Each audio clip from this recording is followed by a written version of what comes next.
George Garton called up into the England squad for the ODI series against Sri Lanka. Obviously a fantastic bit of news. When did you find out? How did you find out? Found out Friday afternoon. Chris Silver phoned me up, gave me the call. I didn't have his number saved, so I didn't know who it was, so it was definitely a nice surprise. And good job I answered. You didn't have his number saved, which suggests you haven't had many conversations in the past. That came totally out of the blue? Yeah, well, last time I spoke to Spoons, I said to him on the phone was about 4 years ago in a tent in Loughborough, just before an away series in the winter. But no, not too much communication. Spoke to Louis every now and again when he came down to watch Joff or Ollie and just get a bit of feedback. But no communication regarding the ODIs. And how does it work when the head coach phones you up and says you're in the team? Is it as simple as that, or does he give you a little bit of a pep talk and explain the reasons, things like that? A little bit. The reasons, said that he'd been down to watch, had a few scouts to watch and saw what he liked. Said that I'd been bowling well and earned the right to get the call up. It was a short and sweet conversation. Said he's seen you bowling well. I mean, you must see it as a reward for a couple of fantastic seasons with the white ball. Yeah, I don't really look at my own performances. As long as Sussex are doing well, then I'm happy. But yeah, personally, being happy with my performances, and we've won a few games off the back of it. So yeah, very pleased. Last time you were called up sort of to the England senior side, although it wasn't officially part of the squad, was when you went out to Australia to help with preparations for the 17-18 Ashes. I mean, it feels like a lifetime ago, but how much have you developed and changed as a bowler since then? Yeah, massively. I was very raw back then. I've not played too many games since, but a few this year and a few last year, but definitely developed massively as a bowler. Got a few more strings to my bow. My batting's come on massively since then as well. So yeah, I'm really excited.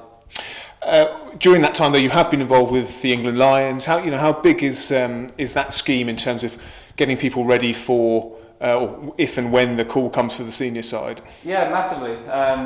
I really enjoyed my time with the Lions and the calibre of players that come through. They either dip in when they're coming back from injury, like Stokesy or someone, or you've got people at the peak of their game in county cricket really pushing for an England call-up. So I think the Lions is crucial to get lads ready for the next step up. Your selection is for this 3-match series against Sri Lanka. What are your aims and hopes for those 3 games? I haven't been told anything. I'm just going to go there, try and impress, do the best I can. If I get the opportunity to play, hopefully take the opportunity with both hands.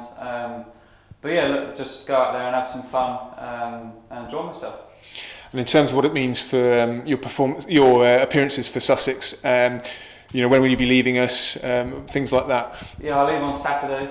Travel up to Durham to go into a little bubble for a day or two before I join up with the team, which means I miss Sunday's game and I miss the rest of the games through till I think the last game is 4th of July, the last ODI. So I think I missed the first 4-day fixture back against Glamorgan as well. And talking about your performances for Sussex, start to this last campaign, not only are you taking wickets, but going at less than a run a ball. You say you don't focus on your performances, but you can't really hide from the combo of wickets and good economy in T20. How pleased are you with how things have been going for you? Yeah, I'm very pleased. Look, T20 is a very fickle game. I know quite easily that once you let go of the ball, you can't control it, and on another day you can bowl really well and get smacked around, and that's just life of a T20 cricketer.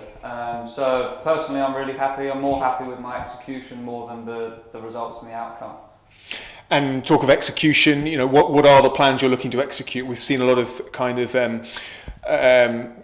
variation of length with the short balls, but also the kind of wide Yorkers. People talk about not being predictable. Is that what you're trying to do more than anything? I think up front with a new ball, if I'm taking the first over, I've always looked to be aggressive, look to swing the ball and take wickets up top like that. And then when you come back, it's looking to be as adaptable as possible, reading the situation of the game, what the wicket's like. Usually we're playing with one shorter boundary, one longer boundary, so how can you bowl to be most effective there? And CJ's been brilliant with me and the other lads, kind of coming up with plans and really sticking to them. We had the frustration of some rain-washed out games, but before that a team making a fantastic start. It must be a great vibe around the Sharks at the moment. Yeah, awesome. It's always fun playing in a group with such an amazing talent pool. And lads that are match winners, you got all the way from 1 to 11, even Archie coming in at 16 being a match winner for us as well. So yeah, it's an awesome environment. Loved every minute of it so far, and hopefully the rain subsides and we get a few more games in.